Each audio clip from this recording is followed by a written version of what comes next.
Warning. This episode contains a couple of brief swears.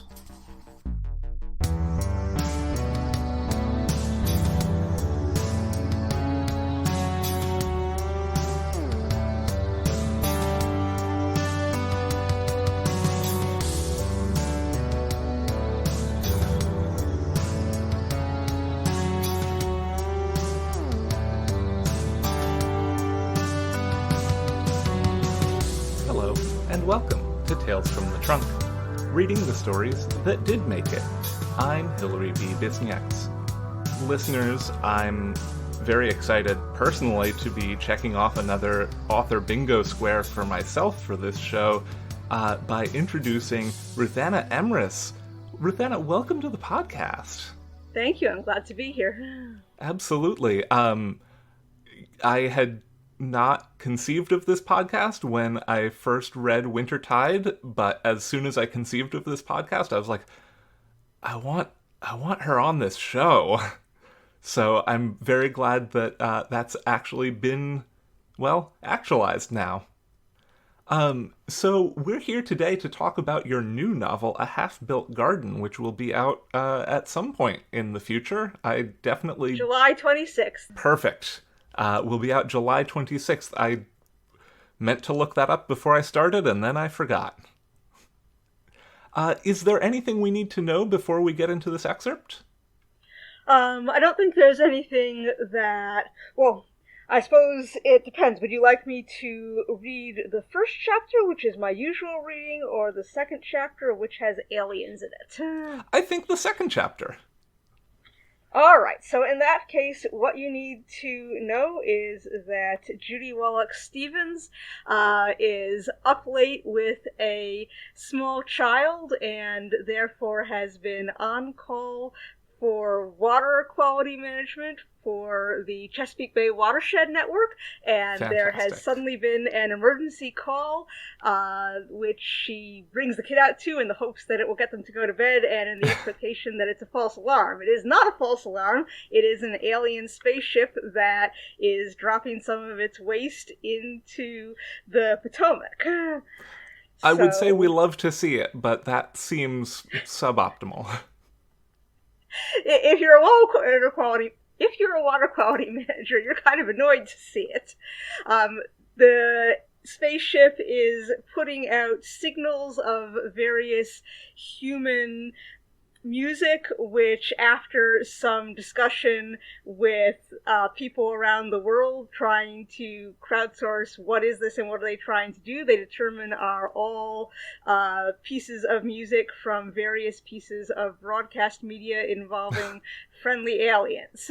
And now they're trying to figure out what to do next. Fantastic.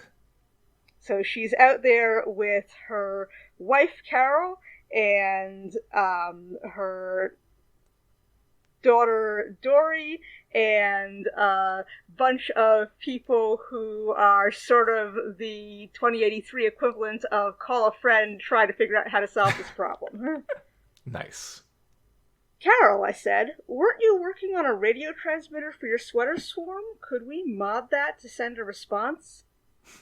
Yeah, but I didn't bring my sewing kit. I brought the diaper bag. Maybe Theo and Dinar could drag it over? Or we could ask the network if someone nearby has one. Already in it, came a network response while Carol was still trying to work out a plan with our co-parents. They don't want to wake up Raven, she said. It's one thing to come out here with Dory and find, she waved at the spaceship. But another to wake up a toddler with a runny nose and bring them someplace you know might be dangerous, yeah. Even if Raven, at almost 2, was more likely to appreciate the experience. But Theo and Dinar had only moved in a month before Dory was born, and Raven was just learning to call us Mom and Ema. It wasn't our decision to make. I bounced on my toes, jiggling Dory and shaking out my nervous excitement.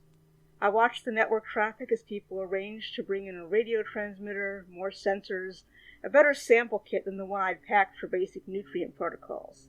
I tried to think of something to do in the meantime. You think they can see us? I asked.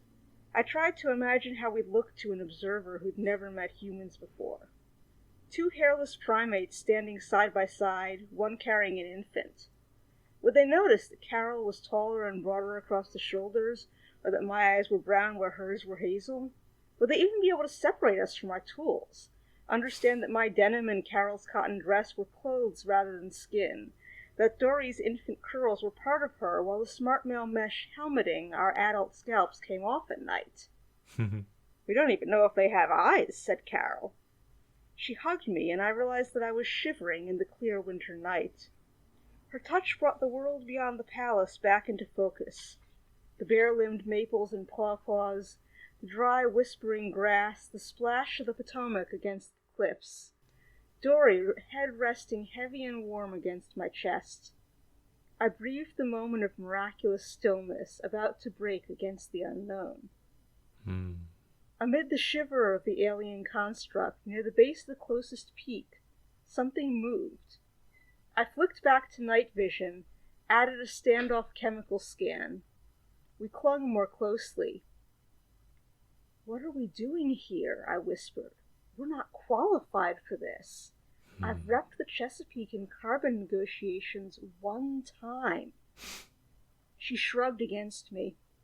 I marveled at the familiarity of human anatomy, that I could read her thoughts in that little shift of muscle. More than I've got, she said, unless you count dickering over yarn and circuits. But we're here and no one else is. We'd better not fuck it up. Against the spill of warmth, 87 degrees Fahrenheit, a spectrum of steam and oxygen and nitrogen and remnant volatiles, a warmer figure scrabbled. I held my breath, squinted irrationally, and upped the light gain on my vision. The creature, alien, person, that had to be the right word, stepped lightly down the side of the palace and into the rock and scrub of our world. They were long where we were tall. A dozen narrow limbs supported a body scaled like a pangolin's. More limbs, flared or pointed at the ends, spread from the sides of their torso back toward a broad, flat tail. There wasn't enough light to tell color, but the shade of their scales varied, mottled dark and pale. 2 large eye stalks bulged from the sides of what I decided to assume was a head. Smaller sensory organs dotted the head in complex patterns and diffused down their back. I swallowed.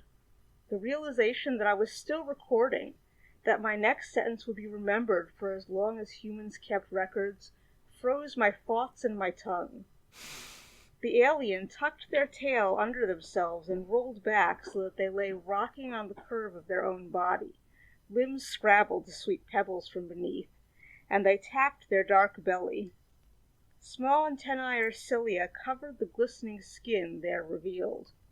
I caught my breath. Clinging to those cilia were 2 miniature versions of the alien.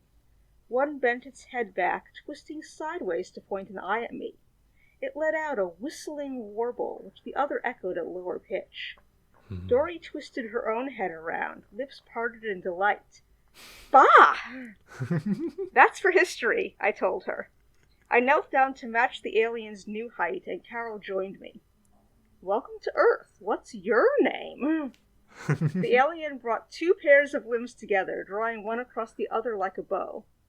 Pitched oddly, but clearly comprehensible, I heard, These are Diamond and Chlorophyll. I am Cytosine. What's your name? Kids first, apparently. This is Dory. I'm Judy Wallach-Stevens, and this is my wife, Carol. Music spilled from Cytosine's limbs. We understand each other. Yes, you've been listening to us? But of course they had, watching our movies, picking up our broadcasts, well over a century's worth of stories and school videos and documentaries and news. What were they like to follow all that and still want to meet us? Yes, that's how we learn. You haven't heard our songs yet, but you are far advanced and we didn't dare wait. It's reassuring to know you're civilized like us. Wait, what? I thought. Beside me, Carol stiffened. But whatever cue had made them call us civilized, I didn't want to admit confusion. If they were anything like humans, the other side of that line could be unpleasant, maybe even fatal. I heard a ride door slam and someone walking down the path. This discussion was about to get a lot less controllable. We're glad to have you here, I said at last. I hesitated, not wanting to claim unfounded authority. I'm present for the Chesapeake Bay Watershed Network. May I ask who you're present for?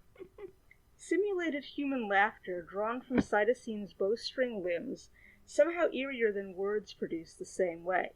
Yes, of course. I'm First Mother of the Solar Flare.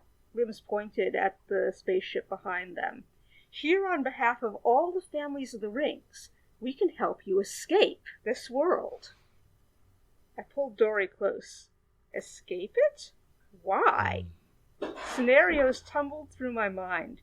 An incoming comet missed by our scant satellites, methane reservoirs breaching their tenuous tissue of permafrost and geoengineered shields, or Cytosine's people teleporting 9 billion people to safety before appropriating Earth for their own purposes.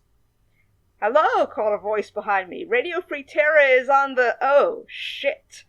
The newcomer, bearded and thickly built and wearing a they-them badge, set down a box of equipment and gaped.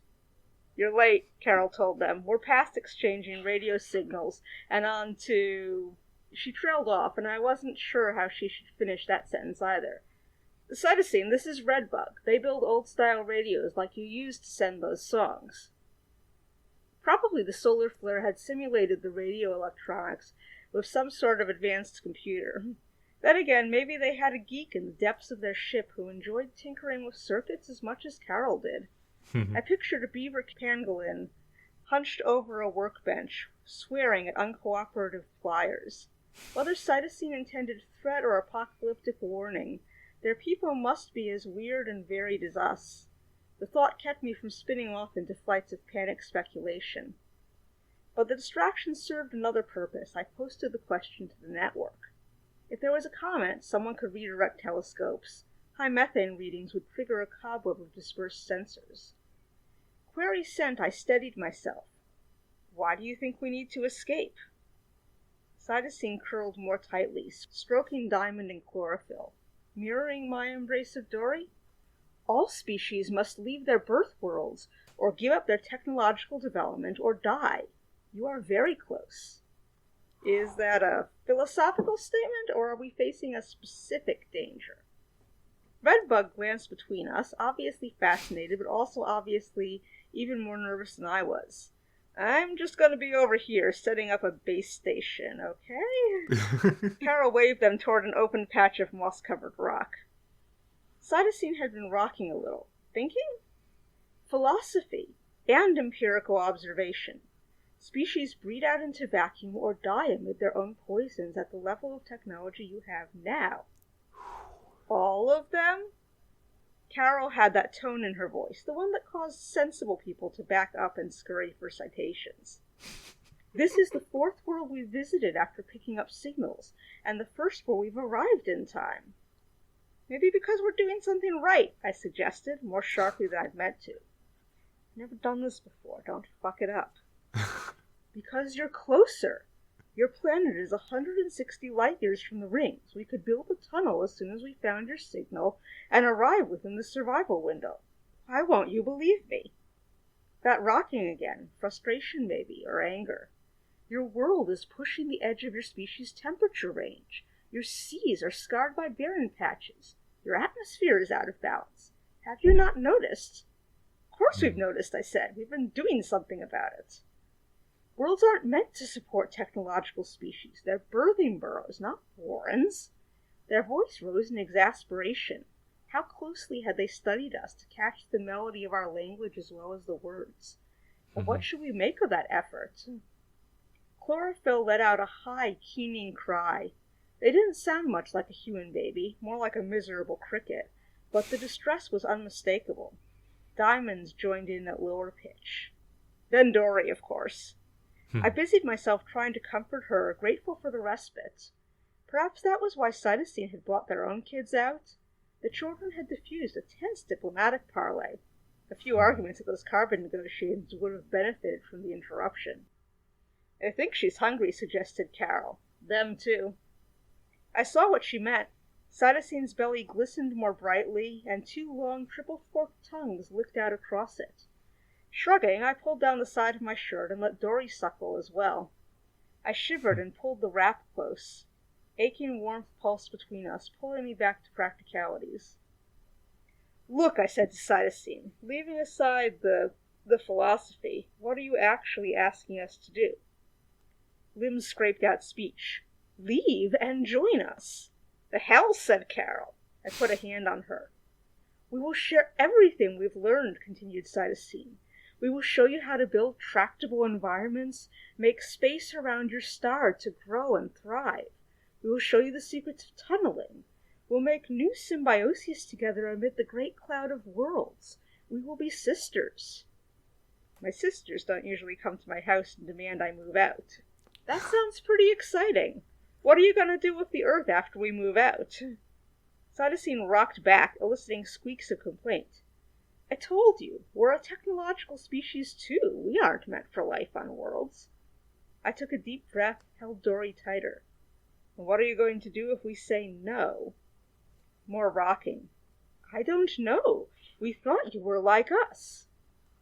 At this point, I wanted on record. I pinged the network telling them that this was beyond my skill set, that we needed to identify the most experienced negotiators from every network, and that I'd try to wind things down until we could get a proper team in the ground. And the network agreed. I tried not to get too distracted by the thread traffic, which hadn't yet surfaced any useful suggestions about what I should say, but was neck-deep in critique of what I had said. A few more people joined us on the island, but they were all tech experts. They'd tracked my feed, but joined Redbug in setting up an impromptu base camp. They were swearing in urgent whispers over tent pegs and screens, arguing over equipment requirements. It looked gloriously restful and easy. Coral light etched the river, and I'd gotten about 2 hours of sleep. Exhaustion muffled my reactions. Once I'd had a chance to nap, surreality would give way to awe or terror, or the paralysis of fully understanding what I'd done. But by then, I hoped, it would be someone else's job. Spoiler, it is not someone else's job. Oh, that is delightful. I am so excited for this book. So, one of the, classic book tour questions that I have to ask is, without spoiling too much at least, do you have any favorite bits that you got to leave in your book that made it to this final draft? Ooh, favorite bits. So there are two types of aliens. They're symbiotic with each other, and the other type you meet in the next chapter, and I'm very fond of the main character of the tree folk species, who is nice. a professional asker of difficult questions and is very snarky and enthusiastic and a very good foil for Cytosine, who is in charge of way too much and taking things much more seriously. That sounds excellent. Yeah, I also... The Earth in this future is starting to be taken over by these watershed-based networks, which is the new form of governance that has been able to do something about climate change. But there are still leftovers of nation-state governments, and there are leftovers of corporations and billionaires who have at this point essentially been exiled to the artificial islands that they built. Oh, we love to see that. Everything. And they are a lot of fun to write. I decided when I was having a little trouble with them that what I really needed was some sexy bad guys. So they get really into 80s glam style in the same way some people these days get into 1880s style, and are probably about as accurate with it, and David Bowie would not like them at all, but they care very deeply about their style and their presentations, and having That's them incredible. As they were a lot of fun. Nice. I'm realizing now I took these questions out of sequence, but, it's Wednesday afternoon and I've had a full workday, so what can you expect?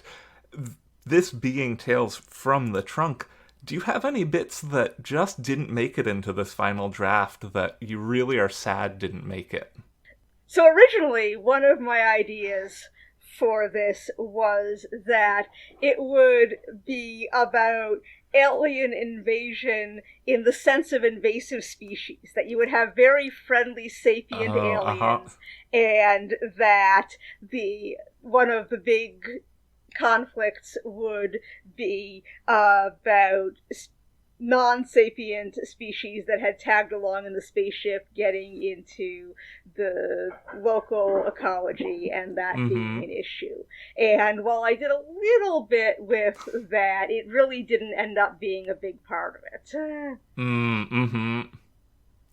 That, I love that you brought that up because that's not something that ever would have occurred to me, and I'm sure that in some ways it still influences the final draft. In there was some thinking there that didn't get pulled out quite all the way or whatever.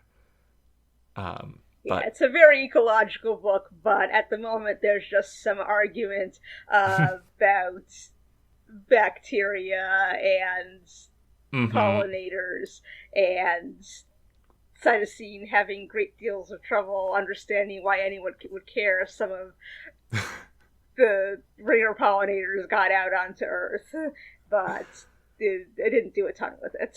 So the invasive alien species, the invasive alien story still needs to be written. Mm-hmm. Well, if you don't do it, somebody else listening probably will, and even if you do it, somebody else probably will, and that's the beauty of writing. Yes. Um, so I made a brief mention beforehand, but in addition to A Half-Built Garden coming out July 27th, 26th. 26th, in addition to A Half-Built Garden coming out July 26th, is there anything else that you'd like to promote? For instance, The Innsmouth Legacy. The Innsmouth Legacy is my first two books, Wintertide and Deep Roots. It is a historical dark fantasy, or you could describe it as cosmic, not quite horror, or deconstructive neo-Lovecraftiana. It is a book about the fish people that Lovecraft put into internment camps and thought that was a good thing, getting out of the internment camps and trying to rebuild their community and deal with what still is, in fact, a scary, uncaring universe, including some scary, uncaring humans. Mm-hmm.